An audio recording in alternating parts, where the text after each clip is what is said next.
Good evening. Today is July 15th, 2026, and I'd like to call to order the regular meeting of the Oregon City Commission, and we will have the roll. Commissioner Scott Wilson. Here. Commissioner Adam Marl. Here. Commissioner Rocky Smith. Here. Commissioner Mike Mitchell. Here. And Mayor Denise McGriff. Aye. So just because it's already been advertised, I just want to say that we will be, at the adjournment of this meeting, we will be going into an executive session, and that is shown on the agenda. So next on our agenda is the flag salute. So if you are able and can stand, please join us in the flag salute, please. I pledge allegiance to the flag of the United States of America and to the republic for which it stands, one nation, under God, indivisible, with liberty and justice for all. Your legs look fine. You look good. All right, so one of the fabulous things that we get to do as a city commission is that when we have new police officers come onto the force, we make a really big deal out of it, and we're very, very proud to be always adding to our police force. And we are so fortunate that we have 2 new recruits that are going to be part of our family, and I'd like to turn this over to Chief Davis. Good evening, Mayor, Commission. Thank you. Tonight I have the honor of introducing 2 of our newest officers. Additionally, they're both veterans of our armed forces. So first I'd like to introduce Elijah Nashand. If you can come forward. Elijah grew up in Harrisburg, Oregon. After high school, he joined the United States Air Force, where he was assigned to security forces, which is the military police for the U.S. Air Force, for just over 6.5 years. After he got out and prior to joining us, he worked in construction. He enjoys hiking, fishing, off-roading, and anything outdoors. He started with us on June 15th, and with him tonight is a lot of his family and friends, but I'd like to introduce his wife, Haley, his mom, Stacy, and his dad, William. So raise your hand so we can see who you are. No, not the family. You get to raise your hand later. They get to raise their hand. So who's the family?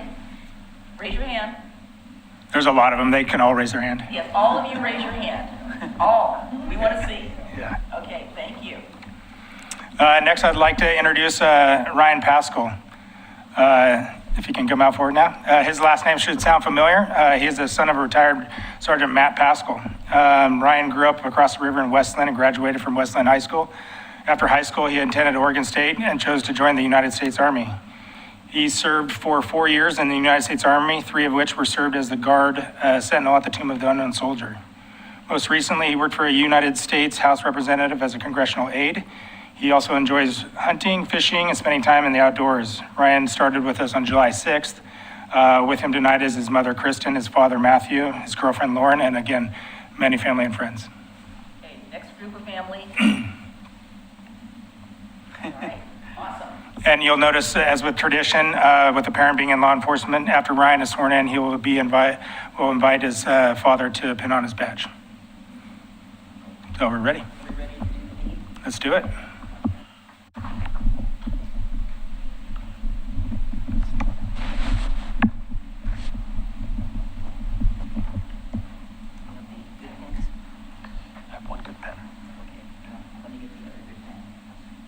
Make it go faster if we're not all using the same pen.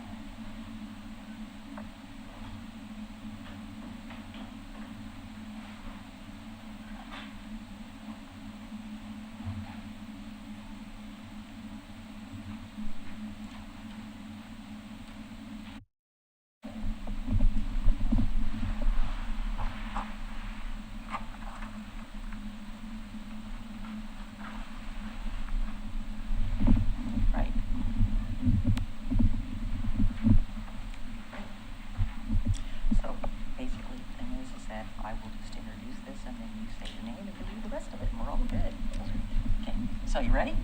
Let's come up a little further. All right, would you please take the oath? I, Yes, raise your right hand. Elijah Nashand, do solemnly swear that I will support the Constitution of the United States and the Constitution of the State of Oregon. I will abide by the Law Enforcement Code of Ethics and the Department rules and regulations while faithfully performing my duties as a police officer for Oregon City, Oregon. Congratulations. You'll get to shake everybody else's hand. Come on up. There you go. And then same thing.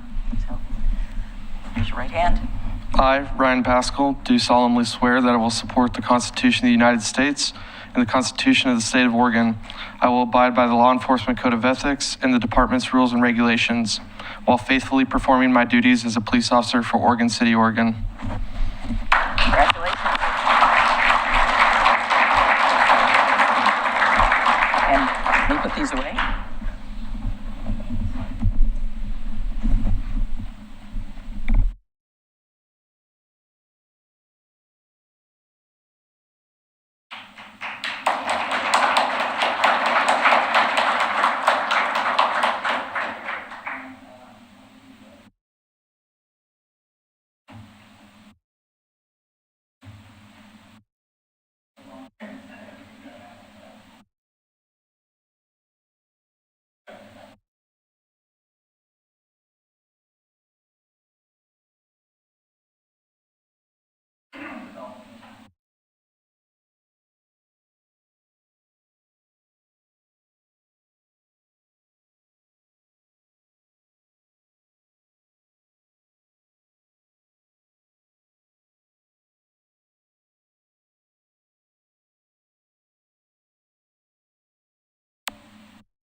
So how many officers have we sworn in to date so far?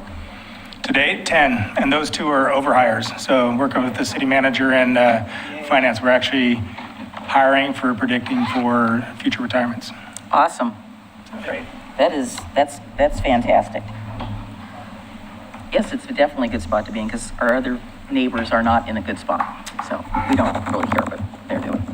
Okay, I do not have any slips, so we will skip item number 4 and we'll go right to item number 5.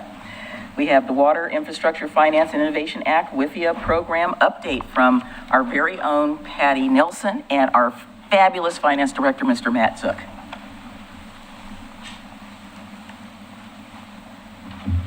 And guess what? We talked a lot about WIFIA at AWWA. Yes, we did. Yes, we did. All right. Well, Matt and I have been a team since we started the WIFIA program. So we came to you about 18 months ago, actually, February 25, with an update, but we've had a lot of work completed since then, so we thought it'd be a good time to come back. We'll provide a little background for those of you who don't remember. We'll take you down memory lane, how we got here, the scope of the program, our project updates with some fun pictures on Malala, And then Matt's going to wrap up with financial update. So kicking the can down the road, if you remember, when I first got here, there's a number of master plans that were completed. I was working on the update for the water master plan in 2021. And what was evident is there was a lot of large projects that were not being funded simply because we didn't have the revenue to support them. And so part of the scope of work was to do a water and rate study. And at the time, the commission had prioritized water infrastructure in particular. The rate study demonstrated that we actually needed to raise the rates above the 3% charter limit, regardless if we borrowed. We also were recommended to borrow money because in borrowing, it required less of a rate increase. So we went to the voters, it required voter approval. Oh, well, I'll get to the next slide, sorry. Anyway, what's the story behind the insufficient revenues is the large expensive projects were deferred, and then we had increased risk and failure. And just I want to highlight, the more you delay a project, right, costs keep going up. So the master plan identified $81 million worth of capital improvements. The rate study, as I just mentioned, recommended raising rates as well as water SDCs. The commission moved forward with raising our water SDCs in July 2021. That significantly helped us, but the rates required voter approval. So we did have the 2 ballot measures in November 2021. The borrowing measure was approved, the rates were not. So the question for us was, what do you do when you're given lemons? We tried to make lemonade. So we looked at the federal loan program, Water Infrastructure Finance and Innovation Act, as a borrowing measure. With that program, we had to come up with $20 million worth of projects. We were forced to prioritize the projects because we have so much work to get done. Where do we need to focus? And we knew we needed to work on our transmission system, which is basically pushing more water in our upper system that serves 70% of our customers. Basically, our one pump station can't pump enough water and fill our reservoirs and meet our demand. And if you recall, we had the wildfires that were blowing through. We had the ice storm that came through. It took down power. We didn't have water for like 3 days. So it really important. So that's where our focus was. At the same time, we knew we had to update costs. So the planning documents are older, so we updated our project costs. Another factor is COVID hit, and I think we all remember that. Lots of unpredictability, construction costs were all over the place, supply chain challenges, and for us, the insufficient revenue is for 51% match. So to get the loan, we have to have 51% of the money to match. Without the rate increase, we didn't have that. And I call it the stars aligned because as part of COVID, the city received ARPA dollars and chose to defer $5 million from the general fund made available because they had the ARPA dollars for public safety towards the water improvements. So that helped us fund our 51%. Next was strategy for the program. In the program, and you'll see this pretty quick, we built in some flexibility. So as costs go up on the projects, we have flexibility to change some scope. And then I've never had this happen, but working with the federal government, with the WIFIA program, at the last minute, they were seeing other cities with WIFIA programs having costs escalating because of the timing. And they actually recommended to us that we add in a contingency just in case. And they said, you don't have to borrow it, but have it just in case because it's harder to come back. So we did that. We closed on the loan in July 2023. We got a 3.94% interest. And I think that's pretty good, right, Matt? And it's $33 million worth of improvements. One of the benefits of the loan is the long-term loan, so we have longer to pay it off. And one of the really attractive features is that you don't have to start making payments until 5 years after you complete the work. So even though we're drawing money against the loan right now, we don't have to actually make payments till later. Interest does not accrue as well until the loan funds are drawn. And Matt, I think part of your strategy was to use our dollars first.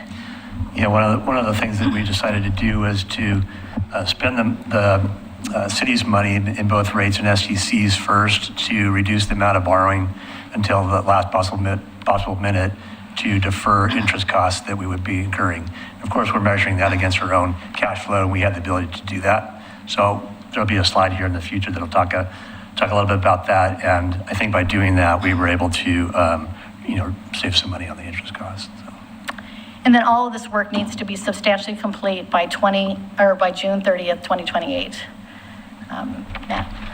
So this slide here is a table just of the funding sources for the projects, and you'll see that there's $33.2 million worth of projects. The city's portion was 49% of that, so roughly half. And the WIFIA loan was approved up to the $16.3 million.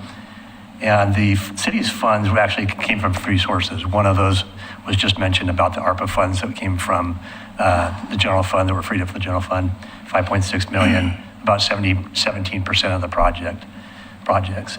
Water rates, 2.9 million, 9%, and then several of the projects were SDC eligible, and so some of those were at 25% SDC eligible, one was at 41%. So the money that is spent between the rate funds and the SDC funds can shift over time, but we, at this point, are going to hold our projects within the scope of the approved loans.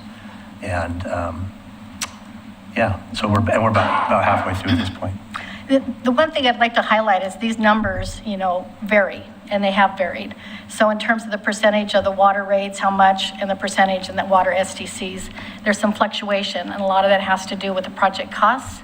And then as we change scope, if we have to drop some of the rehabilitation projects, we'll talk back in a minute, that also changes the SDC and rate distribution. So the program is made up of 3 different projects. All 3 projects had to be related. So we were approved based on improving our water system for water rehabilitation, resiliency, and improving the overall system. The first project is a SCADA isolation project. The second project is a pipe rehabilitation project. And the third project focuses on the transmission mains. The program overview, I kind of did it then and now. When we first signed the loan, this is where we thought the budgets would be for the 3 projects. You'll see that we have that program contingency, 8.4 million. In the original column, you'll notice that it's not there on the current column because it's allocated. We also had money in there for additional staffing to support the program. We also chose to not fill positions or hire additional help and to use that money to get the projects done. So more with less. Things I would like to highlight when I talked about flexibility with the program, there's 2 projects that we have to get done. The SCADA isolation project was focused on cybersecurity. It was a small project. As part of our approval with WIFIA, they were looking for a shovel-ready and cybersecurity, and so that project has to get done, which is complete. The third project, the transmission projects, right now our Mountain View pump station operates below its design capacity because we have pressure issues. And so one of our metrics in the loan, for us to be able to meet our metrics in the loan, is that we have to be able to pump more water with our bigger pipes in the transmission system. So we have to complete all those projects. The variable and the flexibility that we've built into it is the water rehabilitation program.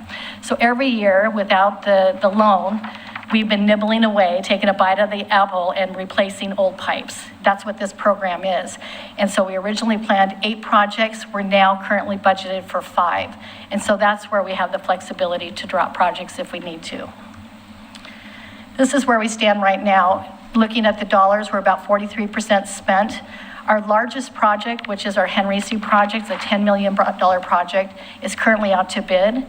That is affecting our ability to move forward with our remaining project 2 projects because we're waiting to see where those bids come in and confirming we can afford moving forward with those. Again, all the projects have to be done by June 30th, 2028. So for a rehab project, we're focusing in on replacing old mains. That's actual pipe, one of Oregon City's old water mains that we removed. The water break is not from Oregon City, but I wanted to illustrate that, when you don't replace your aging pipe and infrastructure, you're living with risk of interruption of service to your customers. So we're working to tackle that. We've completed 3 projects, replacing 9,000 linear feet, that's about 1.7 miles of pipe, and 61 new services. In design is our McLaughlin neighborhood project that will replace 2,300 linear feet of pipe and replaced 41 services. That's hopefully going out to bid shortly after we get our bids for our Henry C. project. The last project is a project in Kanema Court. At this point, we're not sure if we can afford building that, so that's in the queue. What's the situation at Kanema Court? Just old infrastructure? We have miles and miles of old pipe. Oh, And- yeah. And what we sat down to do is to kind of prioritize them with operations. And so literally, as projects have dropped off, we're working from the bottom up, and that's the next one that we would not be able to do. So our upper system transmission mains, I think I mentioned, we're focusing in on delivering more water to our reservoirs, that's Boynton and Henry C., as well as to our customers. We have 3 projects within that. The first project, again, we're putting these in order of priority. Our number one issue right now is pressure up by the pump station, which is off Mountain View near Grocery Outlet. And so we are actually replacing the 16-inch transmission main, the big pipe, with a 30-inch, so quite a bit bigger. We're connecting into the pump station and then running 4,500 linear feet of that new transmission main. At the same time, we took advantage of, there's an existing 6-inch distribution main, that's where all your services come from. We decided to replace that as well. So replace that with an 8-inch pipe and 32 new services. The second project is the Henry C. project, which is out to bid right now. Construction will be starting in fall and then going into 2028. And I have more on the scope a little bit later, so I'll hit that. And then the third project is a smaller transmission main, which is 1,400 linear feet of 18-inch, and then 700 linear feet of 16-inch. And that'll be our last transmission main to finish for this. Oh, I forgot. What is a transmission main? So I put this on here. Transmission is just a term for larger pipes. And I put this picture in here with me in there just because I'm 5 foot tall, and that's trying to illustrate that's one of our gate valves, so much bigger pipe. This is the Malala project. I think everybody in the city's been living this for the last year. We're done, thankfully. It started at the Mountain View pump station. We had to make a connection there. As I mentioned, a 30-inch transmission main replacing the 16-inch. We also had to cross Beaver Creek. So the streetscape project that finished right at Beaver Creek, we needed to connect into the 18-inch there. So we had to cross there. And then we replaced the 8-inch distribution. We had a great consultant, W Water Systems Consulting, and then Emery & Sons Construction. Work required work in Holmes Lane and a lot of light night work to work through signalized intersections, so it took a lot of patience with that. Some pictures from construction, Mountain View Pump Station. I want to highlight some of the challenges. To connect into this pump station, as I mentioned, it serves 70% of our customers. To take it down out of operation required us to not only think about the lowest demand period, but actually to closely monitor our reservoirs, because when the pump station's not pumping, we're depending on the reservoirs to provide the water. So we worked very closely with operations, monitoring the system as they were making the connection. It went very well. One of the other challenges is we replaced the 30-inch pipe was in the same alignment as one of our main transmission mains. And so that meant we had to take it out of service. That prioritized a smaller project in Holmes Lane. I think everyone remembers construction in Holmes Lane.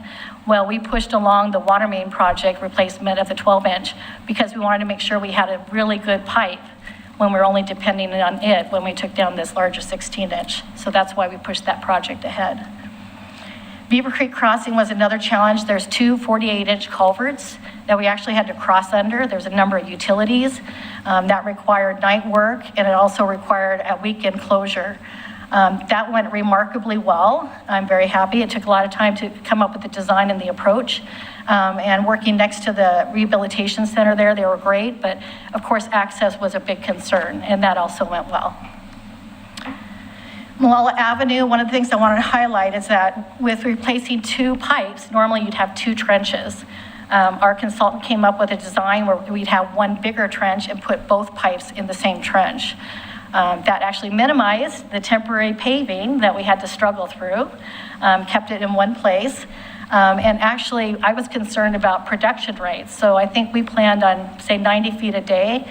I think Emery & Sons at one point was up to 190 feet a day, putting both these pipes in the trench. So it went very well. Some of the biggest challenges were traffic control. We had to make connections and services across the road, so that was a challenge. And the temporary pavement, as we all know, I think became one of the biggest issues. And one of the challenges is once we get the main line in the ground, they have to come back and then dig it up again and connect into it to do all these street connections. So they couldn't put the permanent pavement in until they're done. And then we also have to test the water main. So I will give you a heads up on the next project. We have special provisions regarding temporary paving that will hopefully keep it in better condition. But I thank everybody for their patience. It was a good traffic control, lower speed device. Okay. I don't want to relive it. One thing I want to highlight is that this project was planning to tie into an old 16-inch main in Beaver Creek Way. And while we were building our project in Malala, the city experienced a failure on that main. And the picture on the lower right is a picture of the crews responding to the emergency as a repair. We had customers that were out, I think, for 5 days, scrambling to do repair. And the picture in the middle is the section of the pipe that they removed. Once we saw the condition of the pipe, we made a decision to replace the remaining 500 feet down Beaver Creek Way as part of this project. Matt came up with some money outside the WIFIA program, thankfully, and we made it happen. I think that was a good investment. So for teamwork, I just want to highlight, because I think people don't realize, they see contractors out on the street, but to get any of these projects done, it takes engineering up front, it takes operations. Operations was integral to this project, not only in design, but in construction.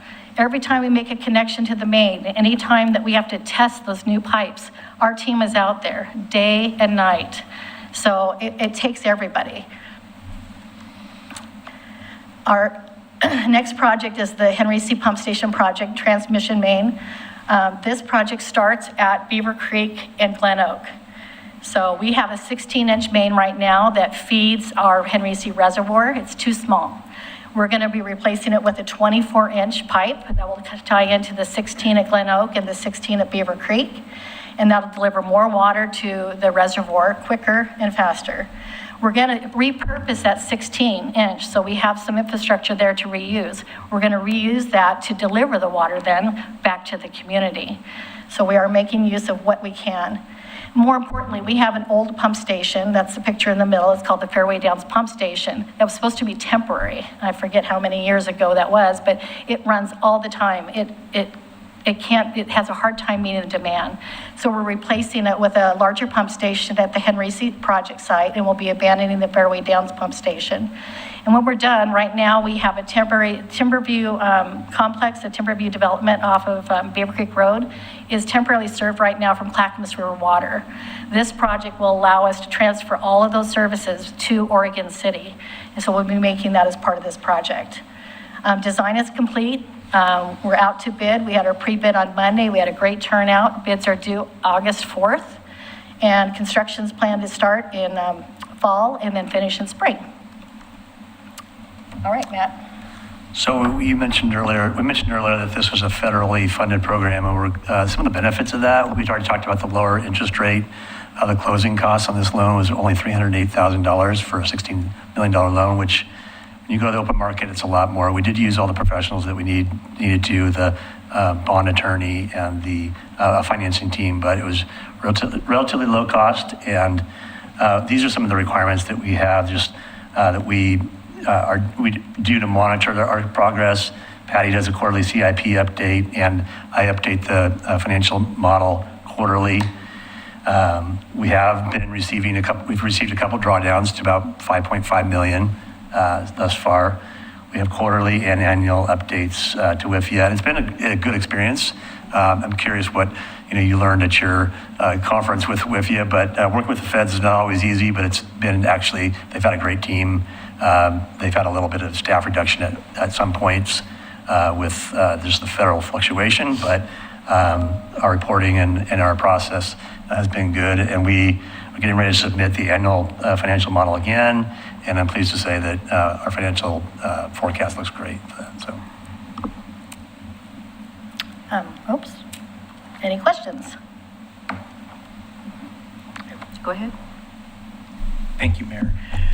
Our Are there any plans for the property where the Fairway Downs Reservoir is and what's going to happen once it's gone?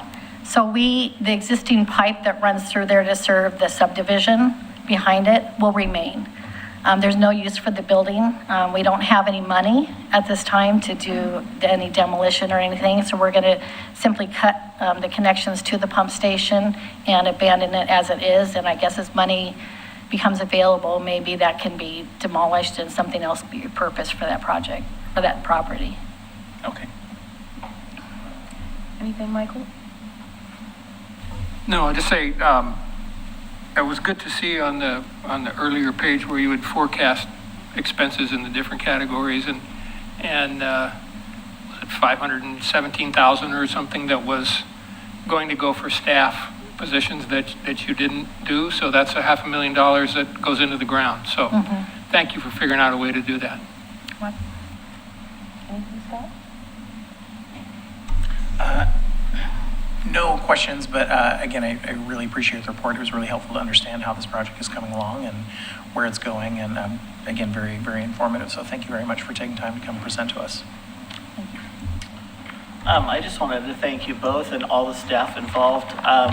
One of the things that surprised me at the ACE conference, so the mayor and I attended the ACE, the AWWA, America Water Workers Association National Conference in DC on behalf of South Fork. And one of the events that we attended was the public officials breakfast / caucus, and so it's presenters, and then they broke the room of electeds. Essentially, it was mostly elected, so it was people representing either water districts or cities, and into multiple groups. One of the groups was infrastructure focused, which a lot of it was, but the table that I was sitting at was probably, and I mentioned this at our work session last week, the table I was sitting at was about 15 different representatives from different cities and water agencies, and I was shocked to find out when America Water Works Association is trying to get input from cities and local agencies to figure out how to advocate for changes at the federal level on various things. And so one of the things that they're trying to do is get maybe a membership ability for electeds to get as a way to funnel input in. But what stuck in my mind as a kind of a shock was at the table I was sitting at of 15 or so people representing agencies that served anywhere from 1,000 homes to 150 to 200,000 homes. Not one of them had done a WIFIA project. And they spoke to their concerns about the hoops and how complicated they thought it was, and various reasons why they did or why they didn't go forward in proposing projects. So out of all that group, Oregon City was the only one that really could speak in any way to doing a project. So I think that shows so much. I was shocked, but I was very surprised by it. And I know that will be a huge asset for South Fork as South Fork does projects, because we have some really, becoming experts in Oregon City staff that are working on these projects. So I was proud of Oregon City in that sense. So thank you for that. Okay, go ahead. Yeah, I just wanted to say real quick, I don't think our residents are ever going to realize how big of a deal this is. The success of this project for most of them is going to look just like the status quo, and that's a good thing because we want people to be able to have access to reliable water. And so I just want to thank you both for your work on this project. Right when I started on the commission was when we had the initial conversations about going out for the vote, which didn't go as we had hoped, but at the same time, you were able to create something out of that situation, and your presentation speaks for itself with just the ability to do some great work on finite resources. So kudos to both of you and the teams that you've been working with. Yeah, I just want to reiterate what Rocky said about being at the ACE conference. We were not at the same table. I think what I was mentioning to Wyatt was that there were 3 hands that were raised when they asked the legislative lobbyist. His name was Nate, and I can't remember his last name, but he asked how many cities or water districts had experience with WIFIA. So you raised your hand, I raised mine. So one of us was a city, the other was South Fork. So, and then there was one other jurisdiction that, not a city, but a water district. The thing that I found shocking, not that they hadn't used WIFIA, was that so many of them had thousands and hundreds of thousands of dollars of deferred projects. So they were just waiting for, on pins and needles that something wasn't going to happen. And one of the sessions I attended was with the water district in DC, which had a big long name, but they showed a project in Anacostia where a pipe that was probably 30 inches around broke. And it was a hot mess, so to speak. But that session was all about how you, when you have a situation, how you do the messaging, how do you respond to the community, what sort of outreach do you have, and how things are going. So when I've had opportunities, to get emails, and I say I've had opportunities to get emails regarding the state of Malala Avenue, when are we going to fix it? I carefully explained about the water line project, and I said, you take it for granted that you turn on your tap and it's there. We are investing in our future of water infrastructure to make sure that these pipes will last longer than the, crappy ones that we've had in the ground forever and ever because we weren't able to do it. But I also was very proud of us because we have been extremely proactive in terms of understanding the fact that our infrastructure, some of it does date from, the 1800s. And when somebody in the neighborhood had the contractor and they pulled out a piece of wood, that was their pipe. And, who knows how long that had been in there and what condition it was in, and their water was running through it. I went like, ay. So everybody on our water team, as well as the both of you, deserve kudos. And again, the project is, I wish there was just a way that we could help the community understand that the road is going to be torn up because it's part of an investment they are making in ourselves. And that's kind of what I've been trying to tell people. So, and as South Fork, jumps into this themselves, again, we are ahead of the game, which is really, really exciting. Thank you. Thank you. Great team, finance, public works. Hey, well, before we go on, I just want to make a note. Not that I ignored it, but we did receive some public comment, not at the meeting, but before the meeting. So I just want to acknowledge, because the person may be watching that and says, oh, they didn't mention my letter. So yes, we did receive some correspondence from a couple of people regarding another issue that was public comment. And then also because I'm going to embarrass her now. So Morgan, would you stand up just for a minute? I don't want to leave it to the end of the meeting. So this is our new library director.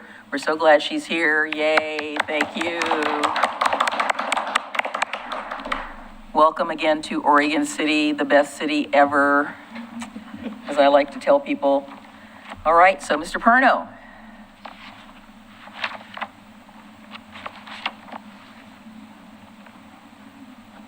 So more water. And just for the record, Rocky Smith and I and Mike Mitchell serve on the South Fork Water Board as representatives from the city of Oregon City. You sure do. Thank you, Mayor McGriff and city commissioners. It's really nice to be here and follow this presentation from Patty and Matt. So I'm a huge fan of both of them.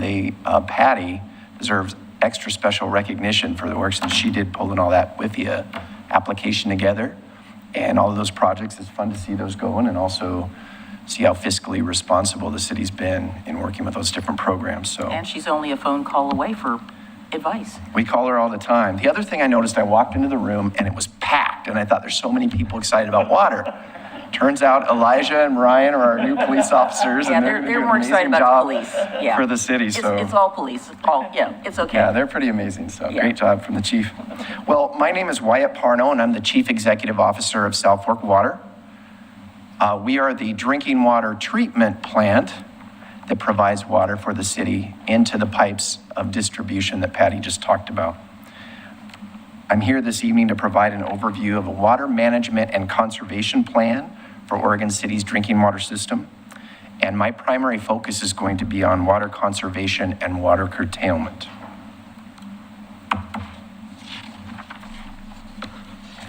Before talking about the plan, I'd like to briefly introduce South Fork Water for those watching and might not know about it. South Fork Water was formed in 1915 through a partnership between the cities of Oregon City and West Linn. Following a severe typhoid outbreak in 1913, the community leaders in the two cities, they sought to find a cleaner water source, and they constructed approximately 26 miles, much of which was wood, like the mayor had mentioned, a pipeline from the South Fork of the Clackamas River, hence the name South Fork Water. So for 111 years, the two cities have worked together to provide safe, reliable drinking water. Now, as Commissioner Smith would tell you, the two cities are fierce rivals when it comes to football, but they're outstanding partners when it comes to water. So where were we getting our water from before? God knows. The Willamette. it was the Willamette River. Yeah. Yikes, no wonder why there was typhoid. Yep. And I'd like to take a minute to just recognize Mayor Denise McGriff, Commissioner Rocky Smith, and Commissioner Mike Mitchell. They sit on the board of directors for the South Fork Water Board, and they have done amazing work this last couple of years, and I'll be back to tell you more about that. They're great leaders and great heroes for water for your community. So all that said, on to the Water Management and Conservation Plan.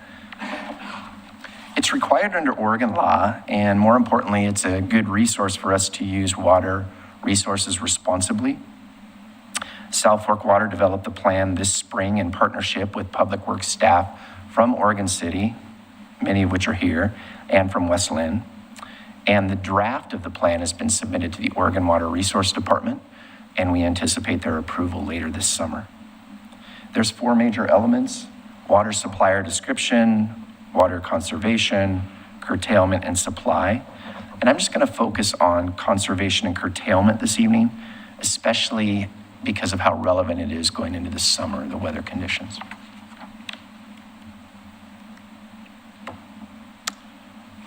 One important distinction is between conservation and curtailment. These are the definitions under the state law, approximately. But curtailment means basically temporary measures that people take in response, eliminating waste. So conservation is eliminating waste and using water wisely, ongoing. It protects our resources. And curtailment, the big one that we're thinking about this year, is a temporary measure in response to a short-term emergency. Conservation includes using water wisely, reducing leaks, being good stewards of our water. Curtailment's different. It's used when there's a specific system or river condition that requires a temporary reduction in water use. As of today, our drinking water supply is fine. We're not under any curtailment. There's no restrictions, no special actions required. But if conditions require it later in the summer because of some of the things we're seeing with weather, the city is prepared to give notice for a curtailment, and I'll explain that. First, a quick talk about conservation. So under the Water Management and Conservation Plan, South Fork Water and Oregon City are required to implement ongoing conservation measures. These include things like annual water audits, meter testing, leak detection, and a lot of public education. Annual water audits account for all of the water coming into and leaving the system. So we really have a tight system, and with the work that we did with the cities this year, both cities' distribution systems and South Fork system are pretty tight.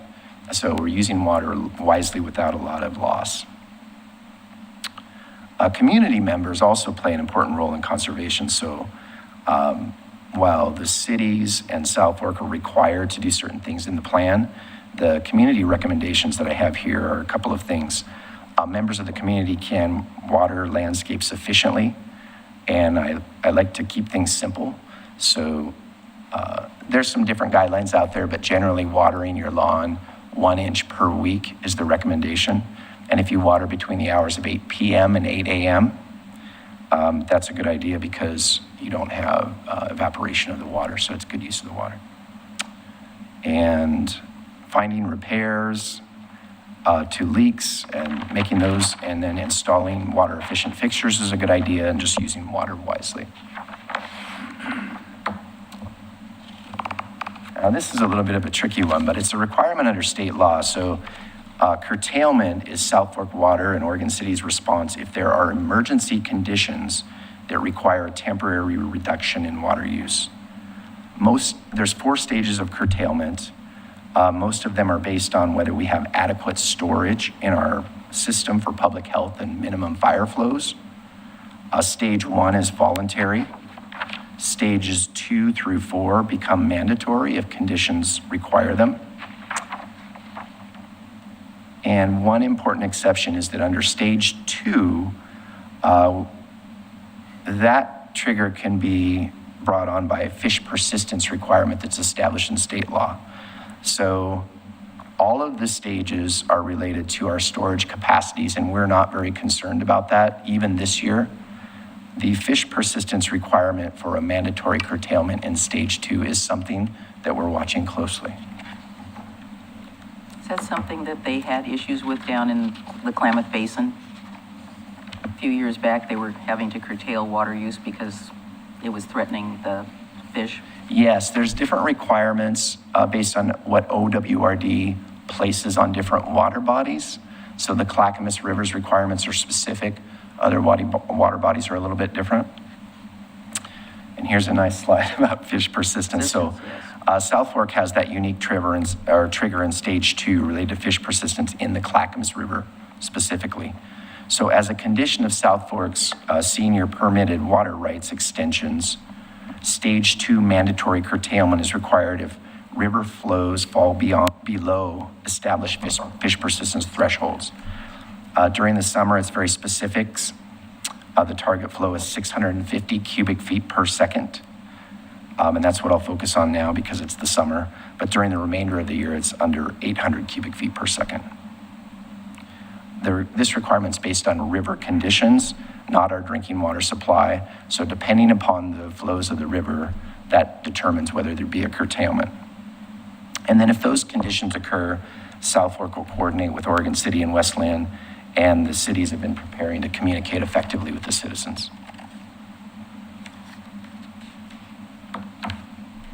So, conditions are a little bit unique this year in the summer of 2026. You may have heard that we had very low snowfall and precipitation this winter, so there's a very low snowpack on the mountains. What snowpack does with those winter conditions, if it's heavy, is it saturates the water and provides a lot of snow that will melt and feed the river during the summer. But since we didn't have any snow this winter, we're starting with kind of a low natural reservoir of water. Also, we're expecting a warm, dry summer, and that could reduce river flows a little bit more this season. And it's an important message that we're prepared, and it's really not to be alarmed. It's just that we're going to ask residents to do some things if we go in under those thresholds set by the river.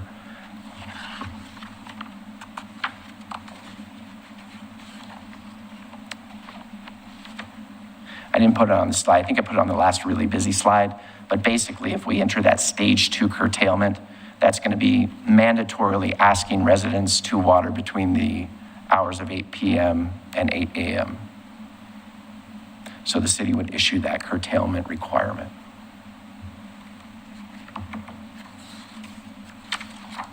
And I'll wrap with my top 3 easy recommendations. So I really like hiking. I had to sneak in this little picture, but there's 3 things that we could ask community members to do. And I also like keeping things kind of simple.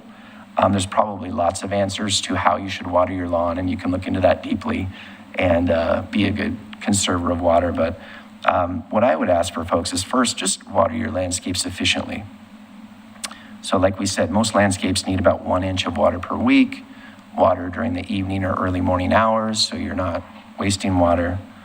Second, use water wisely. So if you're washing your car, maybe turn off your hose between lemonade breaks or what have you, and I remember when I was a kid, I think my mom told me to turn off the faucet when I was brushing. Now the kids all tell their parents because of the education that we're doing. But third is just watch for these curtailment notices. So if stage 2 becomes necessary this year, you can do your part to support the city and your community. And that's that. Really quickly, I just want to thank the City Commission. It's nice to see Commissioner Wilson. Happy to give you a tour of the plant at some point. Would love to see you. And Commissioner Morrow has been to the plant several times and helped us on a lot of discussions related to legislative issues and communications, and so I appreciate you. And also want to thank City Manager Conkle and some of his team have come and visited South Fork within the past few months and are very helpful with a lot of questions that we have. And really quickly, the Oregon City Water Department staff that you have is amazing. You got Dana Webb, you got Vance and Patty and Kevin and Scott and Mallory. And also want to thank Jared for his great communications. So with that, I'll open it up for questions. Questions, gentlemen? And you'll be back with some other fantastic news that I'm assuming is coming. Also, we also appreciate the fact that we've been able to get information about what South Fork is doing into the trail news. I think it's really important, and I'm just going to say it. I don't know if people have noticed, but we have a nice new, crisp, updated logo. So look for that symbol, and that will tell us what's going on with South Fork. Thank you very much, Mayor. Thank you, Commissioners. So have you already done the presentation to West Lynn yet? No, I came to Oregon City first. First city. Well, we are the first city. That's right. Yes, since we already annexed them, so it's over. I heard about that. Yeah. Yeah, there you go. You only have to do one. All right, So thank you. When are you going to West Lynn? Next Tuesday. Next Tuesday. Okay, awesome. Thank you so much. We appreciate it.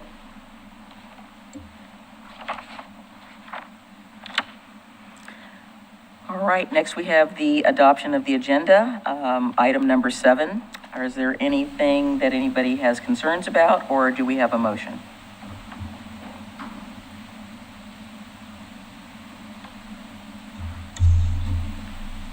Motion.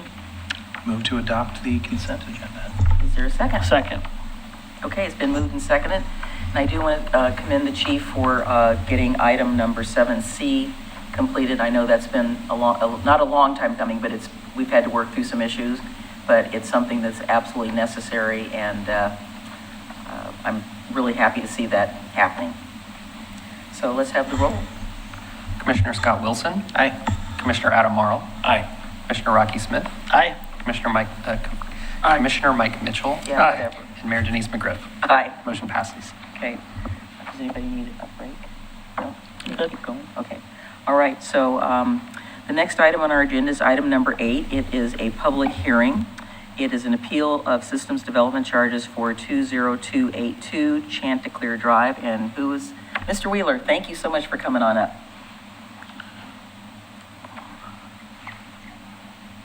So since this is not a land use hearing, I don't have to do any ex parte, and should I just open it now? Okay. We're opening the public hearing. Hi, good evening, Mayor and Commission. Josh Wheeler, Assistant City Engineer for the Public Works Department. Tonight, we're here to talk about the appeal of system development charges that we assessed for the address 20282 Chanticleer Place. What I'm going to do is going to summarize the staff report. We felt that was easier this time than a PowerPoint. There was not any additional information that we could provide during a PowerPoint. So we assess SDCs all the time when an application comes in. In this case, we assessed SDCs for what's called a residential treatment home. The amount was $22,558.60. The property at 20282 Chanticleer was originally built as a single-family residence, and it's being converted or proposed to be converted into a 5-room residential treatment home. And what is that? A residential treatment home is defined in our city code, and it's defined as a residential structure that has up to 5 units that are used for people who need assistance and are choosing this as their facility to get that assistance rather than a larger facility. There are other types of homes out there and styles that use larger facilities. So pursuant to OCMC 13-20-070, an applicant may appeal the director's decision as to the amount of the SDC or the amount of an SDC reduction by filing with the city recorder a notice within 14 days of that decision. In this case, that all has occurred. Within your staff report, there's a chart that shows all the different funds, so 5 different SDC funds. 3 of them were fully credited or reduced, and that's water, parks, and stormwater. The transportation was assessed at almost $18,000 and then was reduced by almost $14,000 with a due amount of $4,026.10. The sanitary sewer was assessed at $30,887, credited or reduced $12,355 with a due amount of $18,532. So $18,532 plus $4,026 gets you to $22,558. A big thing to note here is $14,000 of that $22,000 is actually an assessment to Water Environment Services for the sewer treatment. Our city code does not have language that gives us the ability to waive any fees for them. And so the only portion that we can talk about tonight is out of the $22,558 is $8,496.10, which covers the $4,026 of transportation and $4,470 of sanitary. As you know, system development charges are assessed by the city as allowed by state law and based on adopted methodologies. ORS 223-304 describes the scope of SDC methodologies in detail, including the cost of facilities, available capacity, and so on. The transportation SDC methodology states that SDCs are to be assessed based on the peak trip generation as listed in the ITE manual or Institute of Transportation Engineers. It's important to note that residential treatment homes are not a use in the ITE manual. Now, that is not uncommon that a use is not in the ITE manual. It happens for many type of commercial projects. And in those cases, staff relies on the closest use to the situation or to the use. And so in this case, staff used assisted living as the closest relatable use. And that's ITE code 254, which has peak hour trips of 0.22 vehicles per bed. So when you multiply that times 5, you get 1.1 peak hour trips. And then, so we charged 1.1 trips times, and then credited the 1.0 trips. And so that 0.1 trips ended up with that $4,000 number. According to a memo back on April 7th, produced by FCS Group, recounting data from the U.S. Census Bureau American Housing Survey, it concluded that the average number of occupants in a single-family home is a maximum of 2.5 occupants, even when the size of the house grows. Residential care homes, it should be noted, have 5 occupants at maximum. Of course, you would assume they would max that out. And that may have various types of transportation uses associated with those, or may not. But it also at least has 1 employee because it must be staffed 24 hours a day. And so now there's 6 occupants there 24 hours a day, which is more than what the average single-family home is. Moving from transportation to sanitary, our sanitary methodology states that we are not based on fixture count, we are based on use. Use is defined as an equivalent residential unit, or ERU. We also used assisted living or rest home, convalescent home as our use for this case. 1 ERU is every 2 beds, and so that totals 2.5 ERUs in this case. And we credited the single-family house of 1 ERU, so they were charged 1.5 ERUs.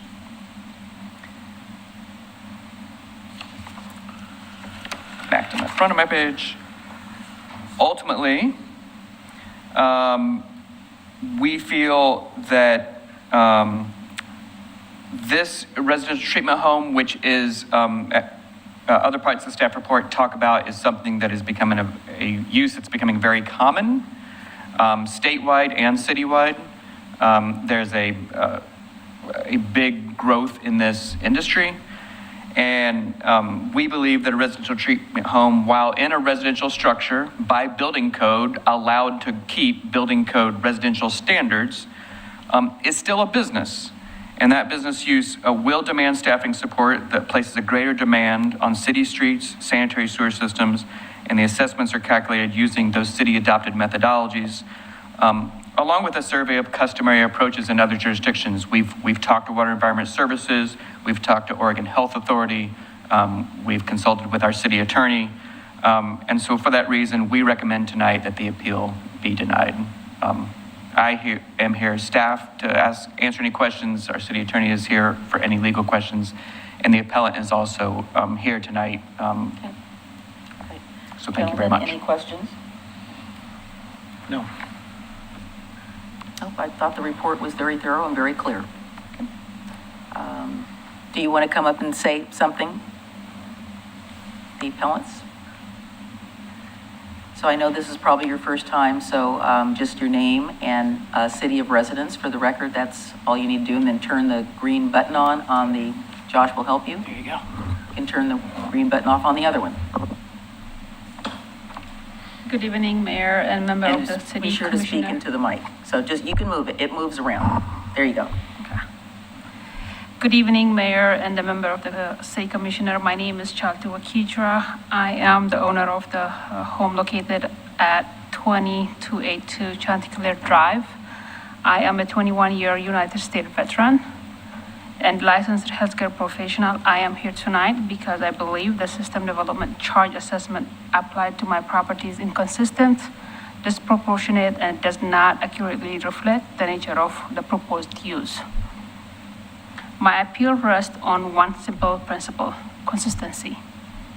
The City of Oregon classified this property as residential R3 occupancy for both building code and zoning purposes. I accepted that classification. I paid for permit under the classification. Yet, when it comes to time to assess system development charges, staff applied a rate methodology based on a commercial assisted living facility, a use that barely no resemblance to what I am proposing. An assisted living facility has commercial kitchens, full-time medical staff, institutional laundry, high-volume visitor traffic, and a large delivery operations. My residential treatment home would have 5 residents and 1 or 2 caregivers per shift. It would not have no commercial kitchens. Currently, there is no modification to the existing buildings. Operating exactly like large family household. The city cannot classify this property as residential for every other purposes and then apply commercial benchmark for SDC rates. This is not consistent.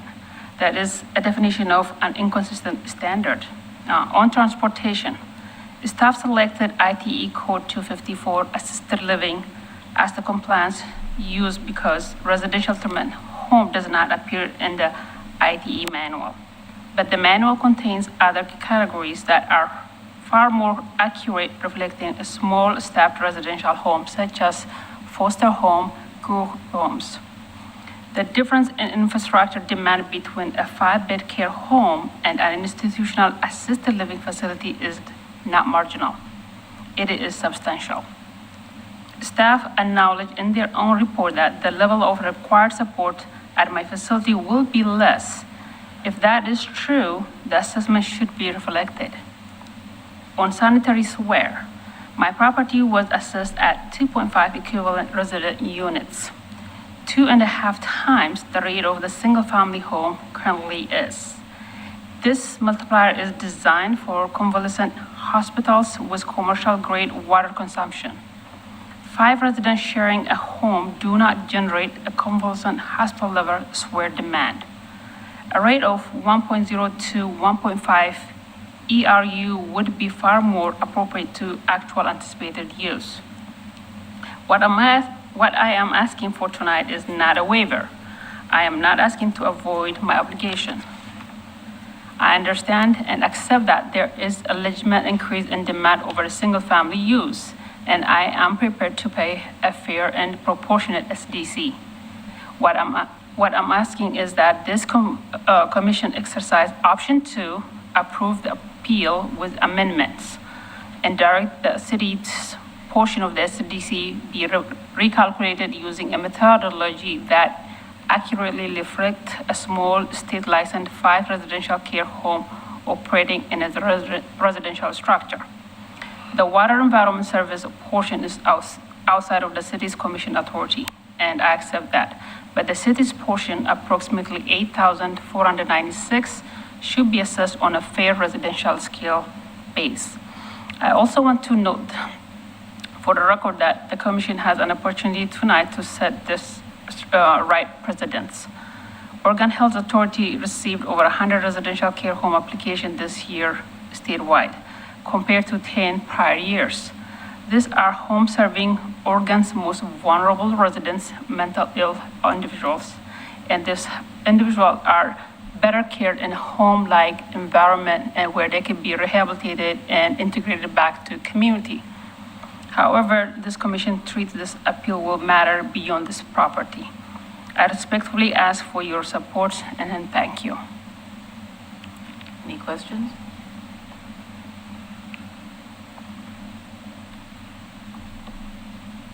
Nope. Okay. Thank you very much. Did you want to add anything? Okay, so we will, do I need to close the public hearing? Sure. For deliberation? Sure. Okay. So I will close the public hearing and ask the commission for their opinions. Any thoughts, anyone? Well, my first question that I'm thinking about is, in Oregon City, do we have any other residential care homes? And what was the methodology for SDCs assessed on those homes? I think he said in the staff report that Yeah. we've had several. Right. And they were assessed using this methodology that's proposed? Yes. That's my understanding from the staff report. That's my understanding as well.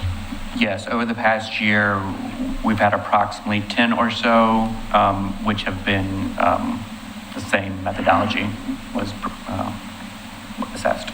So from a consistency standpoint, the methodology used in the past would be applied to this setting as well? Yes, the site was assessed the same as all the others, and yes. Okay, thank you. And also, the staff report talks about consultation with Water and Environmental Services, and so that we try to be consistent with our partners. I think the biggest issue for me is, again, while it's stated, this is a business. This is not a single-family residential occupancy as we know it to be in the generic terminology. It's a business. People who moved into that subdivision to begin with were all living in single-family residential homes. They were not operating businesses. They were not doing anything other than having single-family occupancy. So in changing the active use in the residential structure, it puts it, in my opinion, in a different category. And while I sympathize with the applicant, this is not unreasonable in my opinion. It's a business that has residential components of it, and I think that it is similar to other things that are occupying that area. I think, I think she's correct when she says it's probably better to be in a smaller environment, but you move into a development and you don't expect a business next door to you. So I'm, assuming they're going to be great neighbors and there's not going to be any issues, but it's a business, and that's kind of where I come down to it. Yeah, I don't find it inconsistent that it's for building code purposes or for zoning purposes that it's residential. but by our development code, it is a business. Yes. It's an allowed use in a residential zone, but that doesn't make it a residential use. No. So, given with that information and the fact that we've been consistent in how we've dealt with similar situations before, I'm in favor of denying the appeal. Is that your motion? I move to deny the appeal. Second. Any other discussion? Nope. Let's have the vote. Commissioner Scott Wilson, Aye. Commissioner Adam Marl, Aye. Commissioner Rocky Smith, Aye. Commissioner Mike Mitchell, Aye. and Mayor Denise McGriff. Aye. Motion passes. All right, let's move on to item number 9A. Is that Ms. Hart? Oh, okay. We've just been asked for a slight recess, so let's come back at 20 after 8.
thrilled and excited to hear about the Gold 5 Cultural Areas Rural Tech Implementation.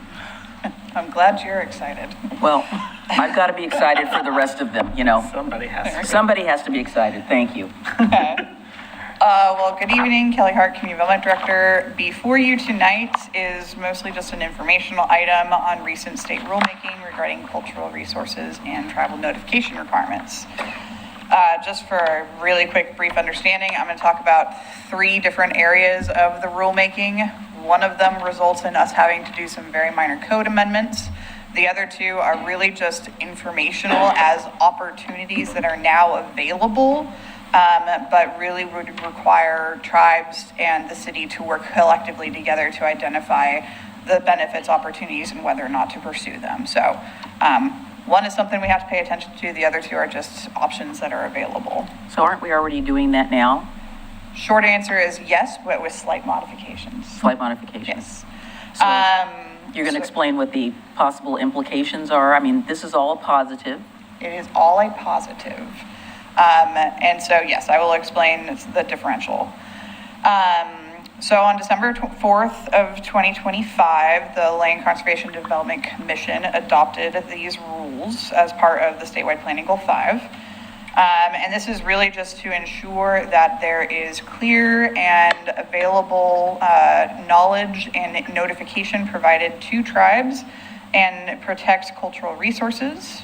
The new rules set procedures for land use notification and engaging with tribal governments when cultural resource designations and protections are proposed by the tribal governments. And there's also a requirement that's actually already adopted and effective as of this spring that requires, as comp plan amendments or UGB expansions, that we specifically include outreach to identified tribes at the beginning of our process. So really quickly, for the first amendment, for the first item that actually requires city action is the tribal notification process when projects revolve around ground disturbance. So really quickly, it's basically anything that is a type 2 application or above for development that results in ground disturbance. The state rulemaking has now established that we are required to provide notification to tribes during the public notice process. And so our recommendation is the state has put together a very simple, very clear, concise model code. That we would suggest adopting that model code and then offering to do kind of what we already do now. So what we already do now per our municipal code is require notifications to our identified tribes as part of the completeness review of applications. So this is earlier on in the phase of the application. By practice, what we actually do is once we complete a pre-application process is when we actually trigger the notification to tribes. The state law now says to do it later in the application process as part of the general public notification review process.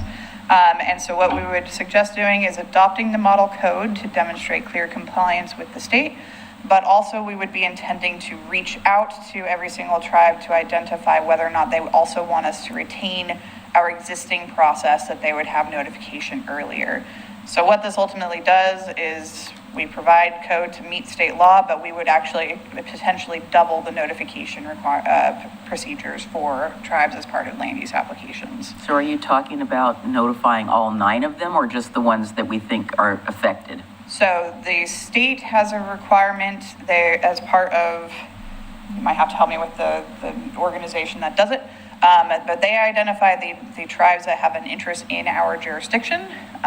We actually recognize more than that, so we would plan on reaching out and notifying those that we recognize and already have on our notification list.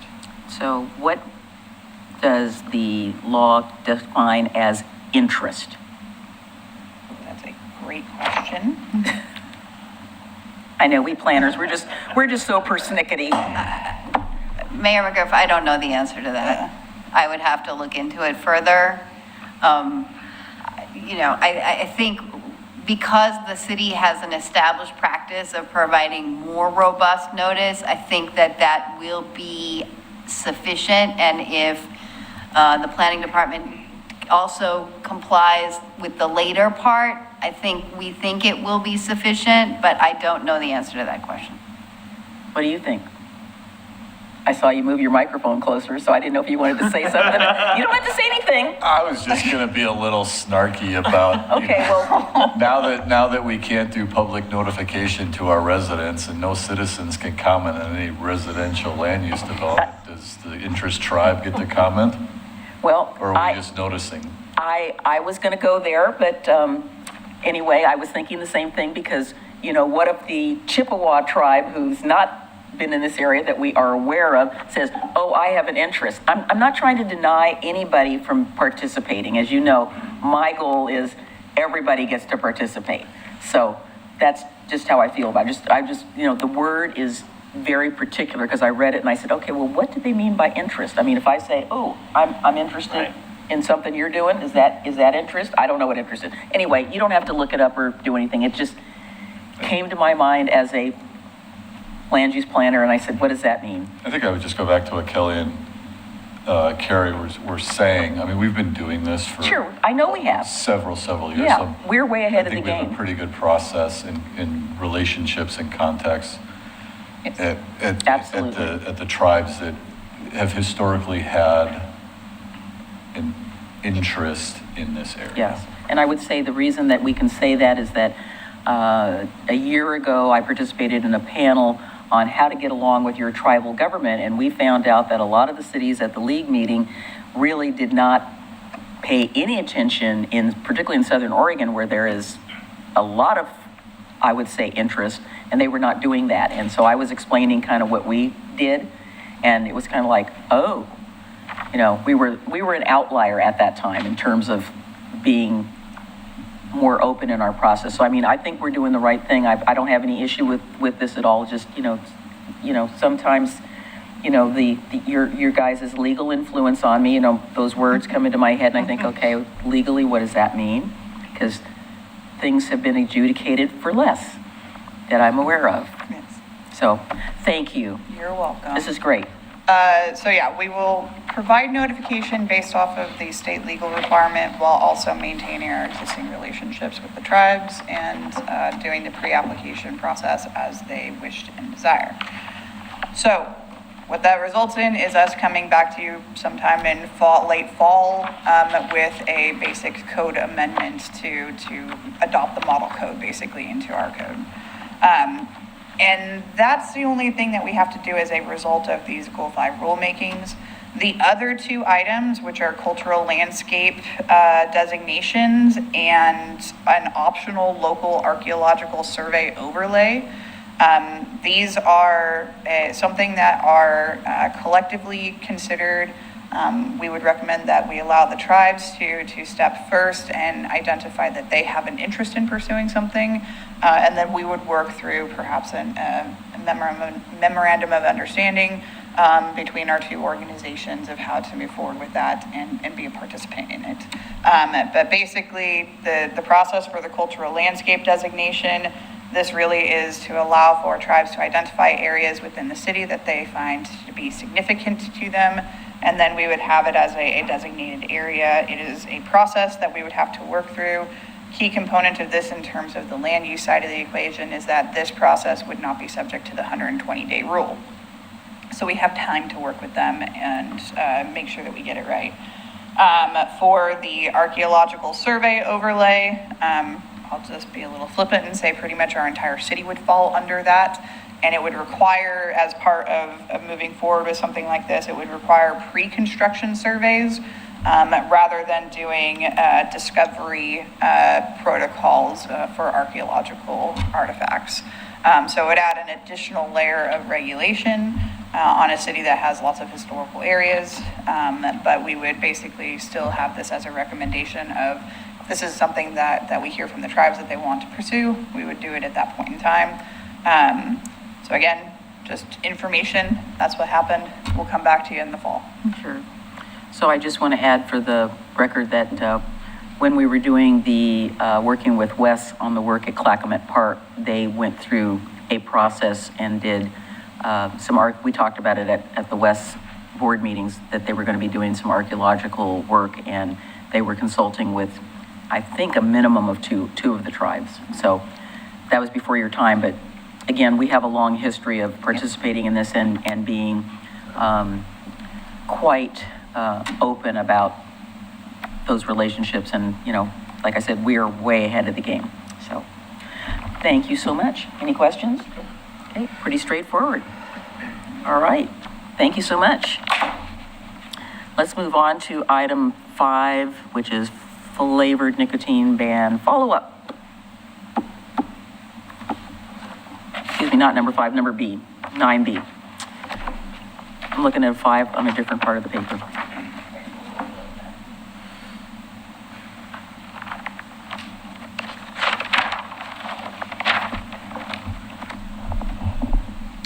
All right, Mayor and Commission, yes. So this is a follow-up from the work session we had on the 7th.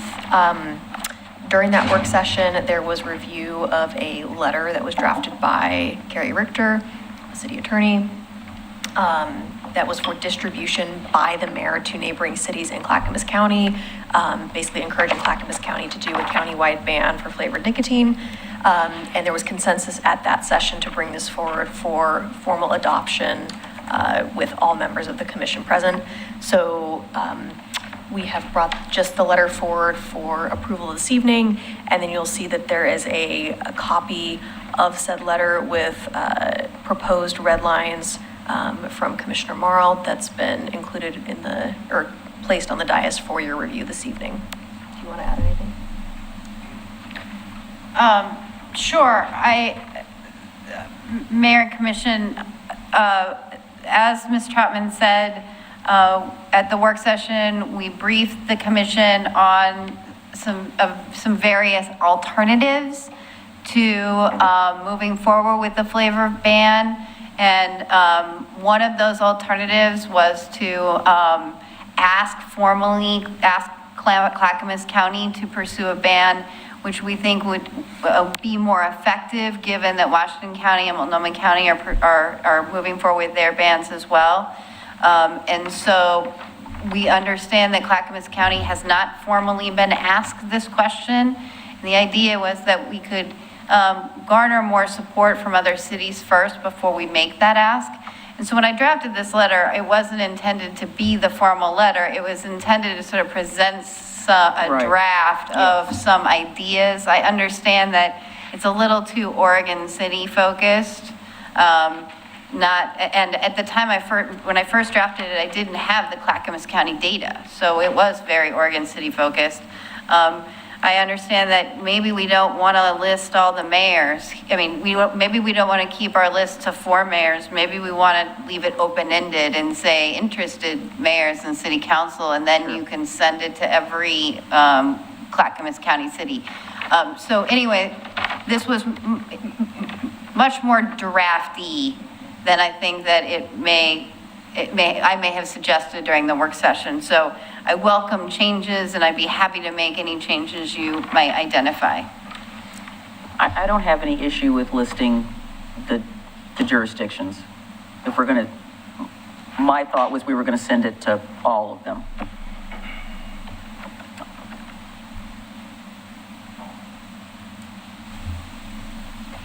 Please. So one of the things that we discussed at the work session, and I'm kind of curious where we're at now, is not going immediately to the county and first starting with the cities around us, going to Gladstone and Milwaukee and whatnot, and asking for their support first with a time limit. Hey, we'd like a response within X amount of days, and then sending a letter to the county from not only the city of Oregon City, but any cities that also were interested, and in that letter specifically formally requesting that they ban flavored products. So that was kind of my thought, rather than say, hey, let's send this out to the county and the cities, starting with the cities, garner some support, and then drafting a letter from all of the interested cities to the county formally requesting. We already have a support, as you know, Lake Oswego already has a resolution. Milwaukee has a resolution as well.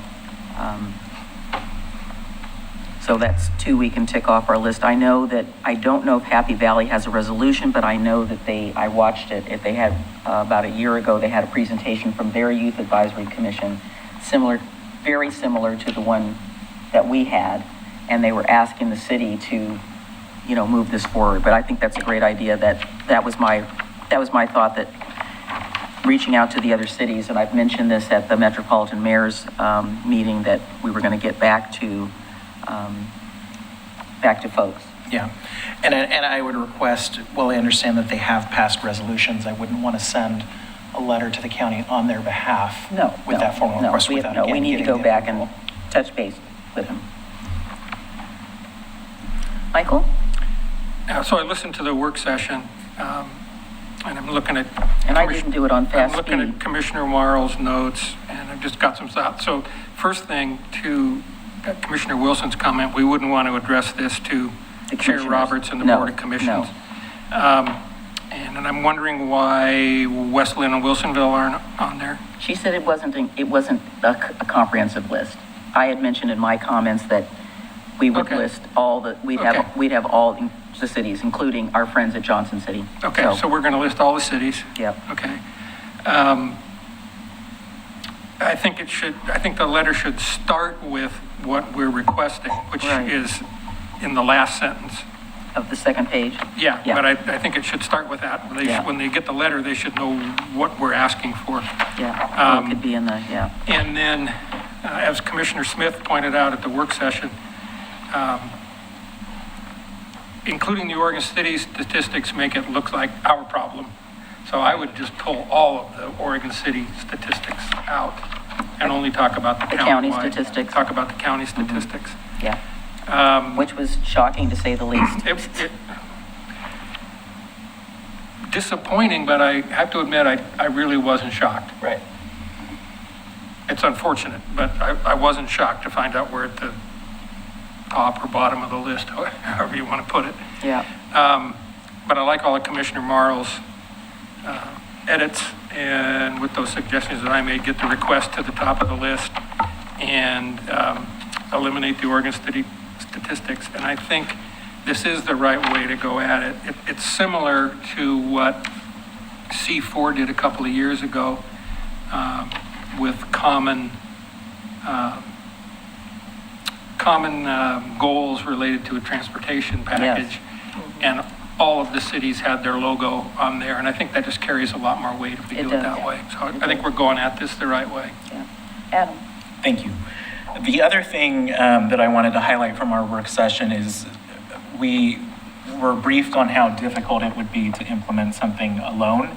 Not only how difficult it would be, but how costly it could potentially be for us as a small city, looking at the two largest counties in the state as something that we would like to follow, but certainly do not have the same resources to allocate towards something. So I agree that looking at a letter addressed toward all of the cities and trying to build that level of support prior to going to the county commission is the right path.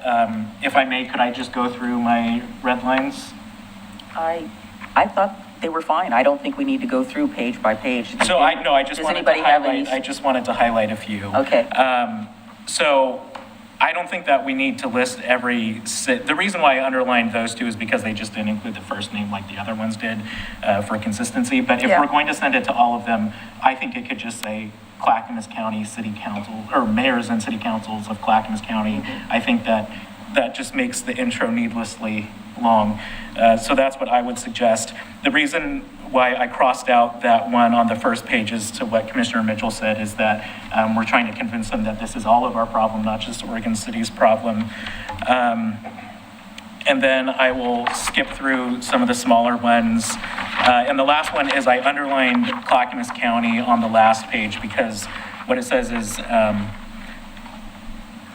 it says Clackamas County should partner up with the other two metro counties and similarly move forward with a flavor ban ordinance akin to what is in place in Washington and Multnomah counties.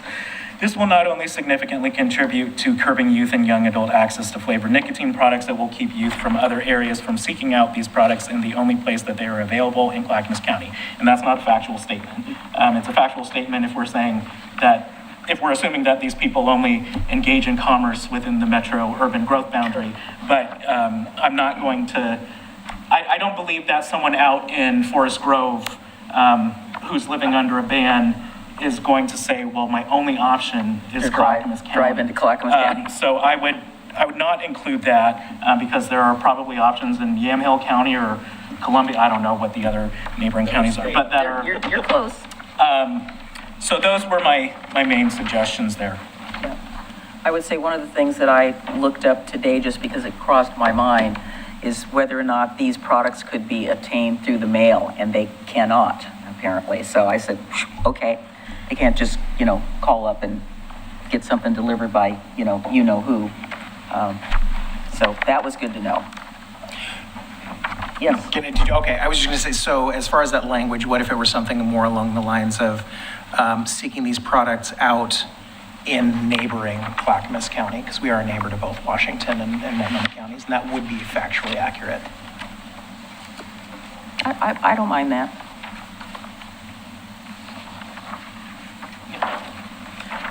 The other thing I wanted to add to Commissioner Mitchell's point, which about moving the request, I understand that, but it also in the subject line, it says banning flavored tobacco and synthetic nicotine sales, and then right after it has the bolded, the adoption of an ordinance banning the sale of all flavored tobacco products in Clackamas County. And so I think we should take that. I think I would prefer to keep the problem and then request, but maybe make it a little clearer with what's already there in the subject and the bolded line under that to clarify what the ask is. Because I think it's already there, it can just be strengthened while maintaining the logical flow of stating what the problem is before getting to what the solution is. Yeah, so she wasn't writing this in particularly in my style, but there's a certain sort of protocol that I like to have in my letter. Obviously, that would not be the from first, it would be the to. And I think we can figure out a way. I would just like to have a little discretion to work with staff to make the formatting of the letter something that I'm comfortable with. Me and my, luckily there was no as's start, no prepositional phrases starting any sentences, which was so nice. So. Can I ask a follow-up question about the concern about Oregon City specific? On the top of the second page, there's a discussion about where minors are buying tobacco and that or flavored nicotine. Is that, you want to remove that too because it's too Oregon specific? I kind of like it because it talks about how the failure is occurring. We could maybe get some data from Clackamas County to change this data to make it Clackamas County focused rather than Oregon City. But what do you think about that paragraph at the top of page 2? My comment on the side for me was I put, for example, that we're making a point, and then this is an example, and I liked it there.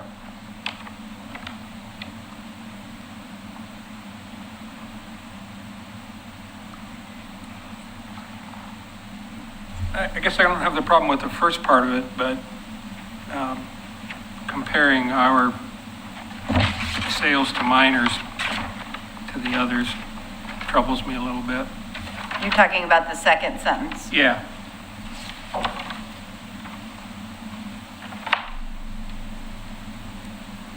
Yeah, well, we know they have because our Youth Advisory Commission has told us. Right. In so many cases. But I don't know that we want to point out to everybody that 22% of our shops fails compared to 9 and 8 and 11. It's a known, it's a fact. I mean, yeah.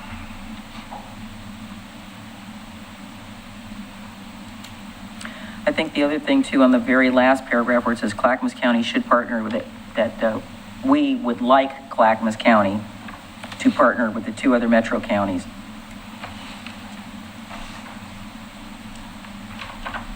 We are asking. Yes. Or we request. We request, Clackamas County, we are asking or requesting Clackamas County, get on the stick and do it. I'm also just reading the first page, right above where it says, the line above where it says the problem. It says the adoption of an ordinance banning the sale of all flavored tobacco products in Clackamas County. This encompasses more than just tobacco products. Some of the synthetic nicotine products aren't derived from tobacco.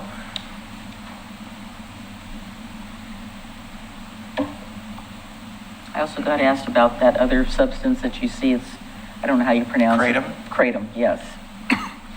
Does that fall in this? No, it's Nope. not tobacco. It's a concern for sure. Yes, that's but what I it's- understand. It's not a tobacco or Yeah, nicotine product. I've had several people express that concern.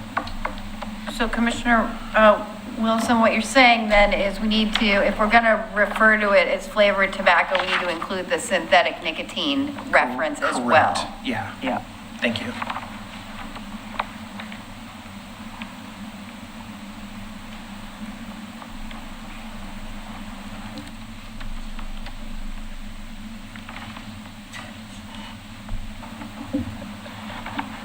And you know, if I'm too warm, this. Okay, I think we got all the comments. We'll fix it up. And so so we've identified revisions. We have a consensus to move this, a draft of, clean this up and move this forward to communications with the other cities. Oh, excuse me, I'm sorry to Oh, sorry. interrupt. No, sorry. Am I moving too quickly? No, you're not.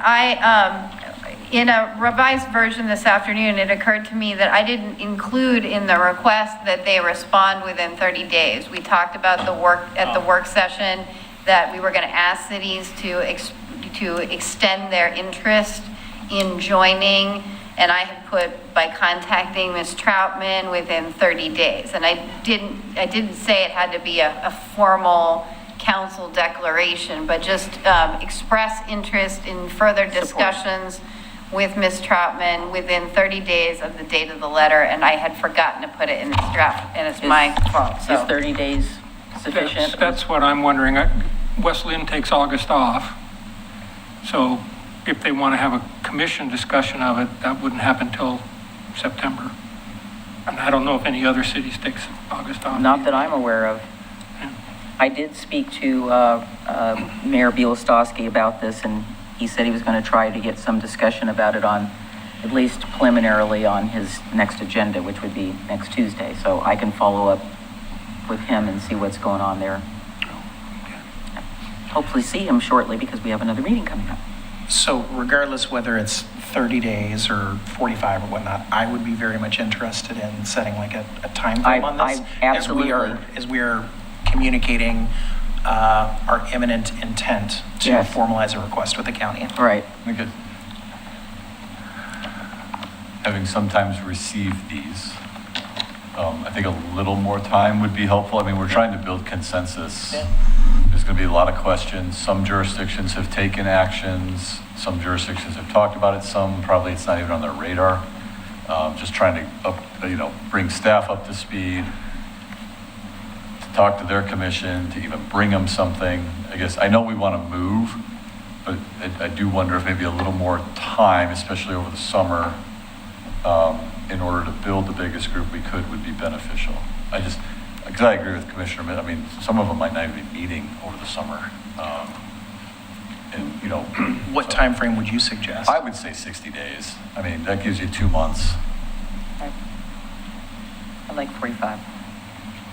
I think 60 is fine. This is the same thing that I brought up, which is not only that councils may not be meeting, but even if they are still meeting, that doesn't mean that all of the councilors or mayors are going to be in attendance, Right. which was the case at our work session when there were only 3 of us there, for a variety of reasons because it's summertime. So I think that 60 days seems appropriate. So even for us, right, it was brought forward, we took it to a work session, we're bringing it here. I don't know if the commission wants to see the final version or you just want staff to work directly with the mayor. You're comfortable that we have the corrections and we all understand them. I mean, right there is, 3 meetings going on 4 for us. I'm fine with 60. Okay. I will be bugging them anyway. And then would the would the commission like us to, staff to work directly with the mayor, or do you want to see the final version again before it's sent out? I'd like to see it. I'd like to see it.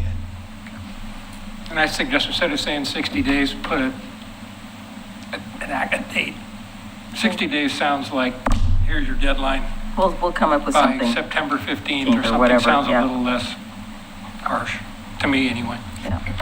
I'll make a point of getting together with you guys right away so that we can move this along. And then I'm Well, wondering, I'll put it on a commission. I mean, for the draft, I'll go come and work with Alex and say, okay, this is good, and then bring it.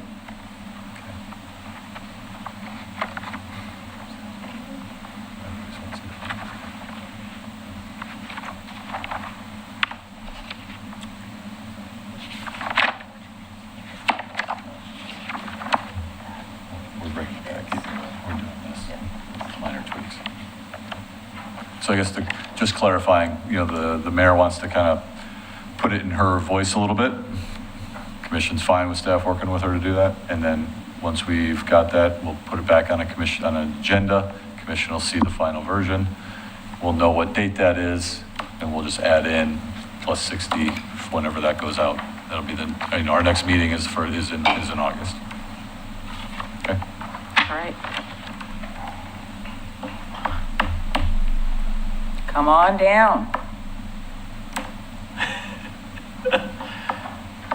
Or come on up. Yes, you.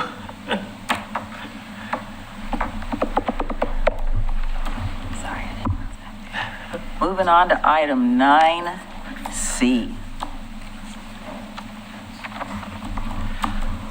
Good evening, Mayor and Commissioners. Before you right now are the alterations to the designs of the flag that were requested at a prior meeting. The Commission had requested a few different looks at some options, namely making the green stripe at the bottom thicker, making the white stripe the same thickness as the green stripe, and then also playing with the keeping some stripes, removing some stripes, and so forth. So we've got 3 variants for you, and then also some slight color palette changes as well, just in response to there have been some comments about the color palette being similar to some of the other city flags in the region. So just played with the colors a little bit as well. Okay, let's have some comments. Let's start at the other end. Going to Adam first. That's not the end. No offense, Commissioner.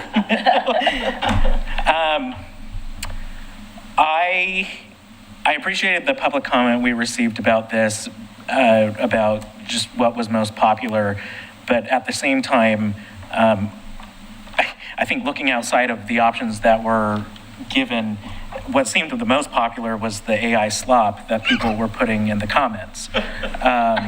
So I just wanted to acknowledge that, but at the same time, I feel that variant 2 with the color palette on the left is what I would be in favor of.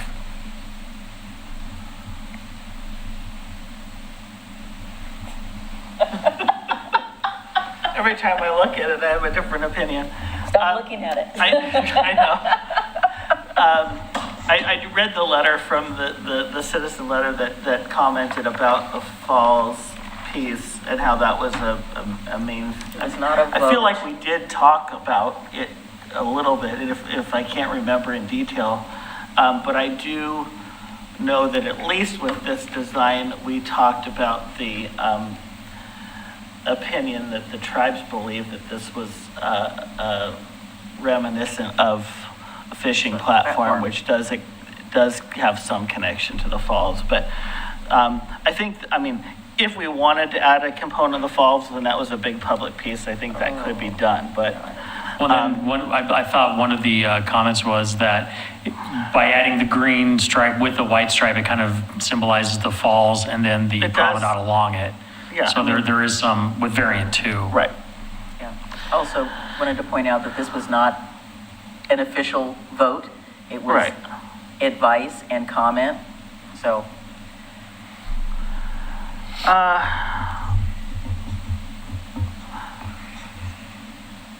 I kind of like the lighter blue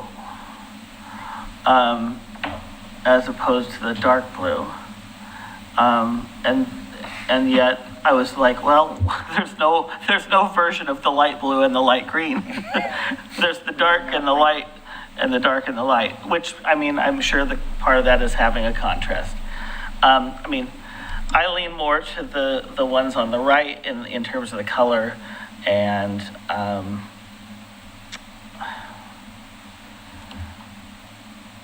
I kind of thought that the first and third are my favorite, but I mean, all three of them work in my mind. I like the simplicity of variant 3 with just this ending it with the focus, the green. But I can go, I mean, I'm pretty open to it, all of them. Thank you. After reviewing, the submissions, the flags, I pretty immediately was drawn to the same option as Commissioner Mariel, variant 2, the option on the left. I think that by... Is it this one or that? This one. That the one on the left, yeah. Left, okay. So the first one there. I think that by getting rid of the horizontal white line, it just kind of loses a piece of character on the flag, and I think that this is... Yeah, it's unique. It's reminiscent of the fishing platform, kind of everything we've talked about. I am very strongly partial to variant 2. Well, and honestly, if you look at that, the white, yeah, as you were saying, the white line following from the left to the right to the elevator and down and then across, that's the falls too, with the platform. So the blue represents the water and the sky. I came in tonight with a slight preference for 3 over 2, but it was very slight. And hearing the comments from my fellow commissioners, now I got a slight favor of 2. But definitely the colors on the left, to me the blue is just too washed out on the right, and I don't remember my color theory, whether it's tone or intensity. But the ones on the ones on the right, the intensity doesn't match. The green is very intense, and the blue is not. Yeah. So variant 2 on the left works for me. My first choice was variant 3 on the left, and my second choice was variant 2 on the left. And the reason I like 3 is because I still go back to the town square idea, and the idea that we've got lots of those. I liked that. When you talked about that, it was like, oh yeah. But I also, and I varied, but yeah, if you don't know what she's referencing, I was referencing the city's history of starting out with city parks as public squares, which I thought, I mean, that was not the intent in this design, I don't think, but having essentially a green square as representing that history. But then when we see the strip along the bottom, I see that as our public squares and the promenade. Yeah. And so to me, that's very symbolic in the green to parks and multiple specific things with the parks. So Well, I like it. Looks like we've got a consensus for variant 2 on the left. I think technically we need a vote from the Yes. commission in order to make this. Make it so. So, this is my. Who would like to make the motion? We need to come back with an ordinance. Well, we need to make the motion that we're going to pick that one and that we're coming back with an ordinance. I move to go through with variant 2, left option, creation of an ordinance to adopt that as the city flag. Second. Commissioner Scott Wilson. Aye. Commissioner Adam Marl. Aye. Commissioner Rocky Smith. Aye. Commissioner Mike Mitchell. Aye. And Mayor Denise McGriff. Aye. Motion passes. All right. We'll have that at our next meeting. I have a question. Sure. Could you tell us when you expect to have the seal made? You really had to push it. We need to give him a little bit of a break. It depended on what you did with the flag tonight. if we had to bring it back another one, it was just going to be a white flag. I thought as much. I thought as much. I am working on the seal. It has just been a challenge with some of with the perspective change to get it right, but it hasn't been on the front burner with the flag and then some other projects, but it'll be coming soon. Yes. Thank you. Thank you. All right, let's move right along. Do we have any communications from the city manager or the assistant city manager? Tonight, well, ask Chief Davis to give a quick update. Mayor Commission, good evening. Wanted to talk to you real quick and get direction if the commission is interested in moving forward with an ordinance on electric bikes, electric scooters, and mobility. I can go into a lot of the details if you guys want. House Bill 4007 was passed this year in the short session and went into effect in June. Some of the key things were defining a powered micromobility device, talking about different classifications of bicycles and headgear and when they have to wear helmets. I thought the law already said that they had, under age 16 or something, they had to be wearing helmets when they were operating. Correct. There were some changes to now 14 for certain, like a class 1 bicycle. And it also changed the age for electric scooters. So there was some changes there. It also had a section in there that gives local government the option to regulate by ordinance additional rules. So that's what we've seen our cities around us doing. Canby is proposing one tonight with their council. Happy Valley and Westland have already implemented theirs. Essentially, they define the laws that were passed in House Bill 4007, specifically to like age restrictions, classifications of the different vehicles, the helmet laws, and then they incorporate, which isn't in the House bill, some prohibited dangerous riding behaviors, like riding wheelies, that kind of stuff. I've seen that. Yeah, we're seeing it quite a bit. Parks gets daily complaints about these vehicles. Most of them are e-motorcycles, which are 100% illegal, and several of our staff have stopped them. We're trying to educate the kids, educate the parents of the dangers of these things. I stopped one just the last week that was riding. He was riding with the traffic, but he was 13 years old, riding an e-motorcycle in between two cars. It's super dangerous. He wasn't driving erratic or anything like that. I stopped him. He had been stopped before. He had been given a citation.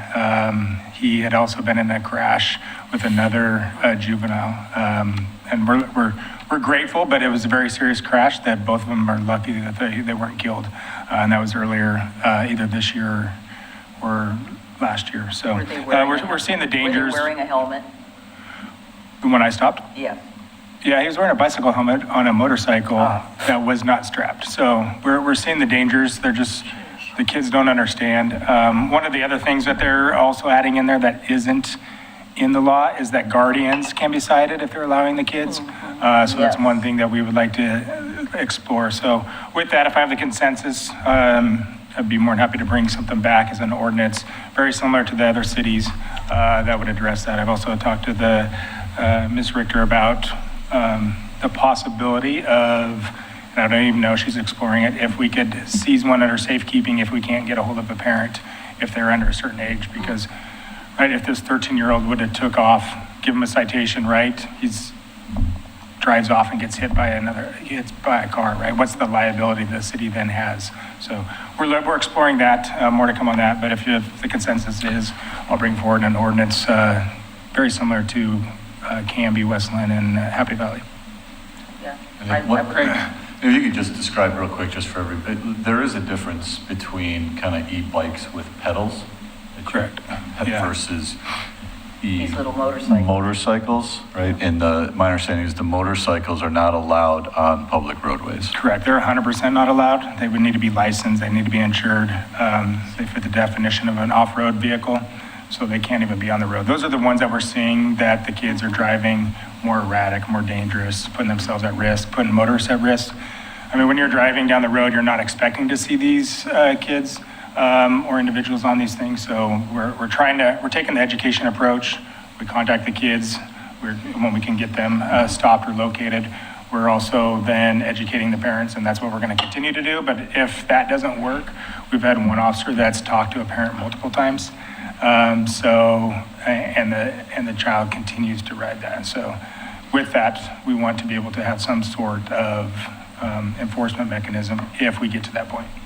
And I guess I asked Chief Davis to bring this up under city manager's report. I feel like this is one, we've got really good models from other jurisdictions. This is really giving us some enforcement tools. And so if the commission's comfortable, instead of writing an ordinance, bringing it to a work session, coming back for adoption, we kind of just wanted to have a discussion tonight and then hopefully be able to just bring it back as an ordinance to be considered by the commission rather than going through the work session process. And then if the commission's comfortable, we are seeing these activities and numbers pick up, especially as the summer goes on. We would propose to adopt it as an emergency ordinance so we can put it into effect right away rather than 2 readings in 30 days after that. That's kind of what we were hoping to get tonight, was a little bit of guidance if that seemed reasonable. Yeah, I'm getting regular communications from people about the parks, getting run off a sidewalk. I see a lot of them in the Gaffney Lane area. That's where I see a lot of them. It's just like, all of a sudden, here they are. But the other thing is this ordinance in any way going to, I really think that the parents need to get cited and fined, because they're the ones that are letting them do it. I think we could determine that by talking to the parents if that's the case. I think we might be seeing some of these kids that have these, that their parents at work and maybe are sneaking them out and their parents don't know. Right? So, we would like to use our discretion. We would like to educate both the kids and the parents. I know that Gardner has outlawed all scooters and bicycles and stuff like that that are electric. They don't even want them at the school.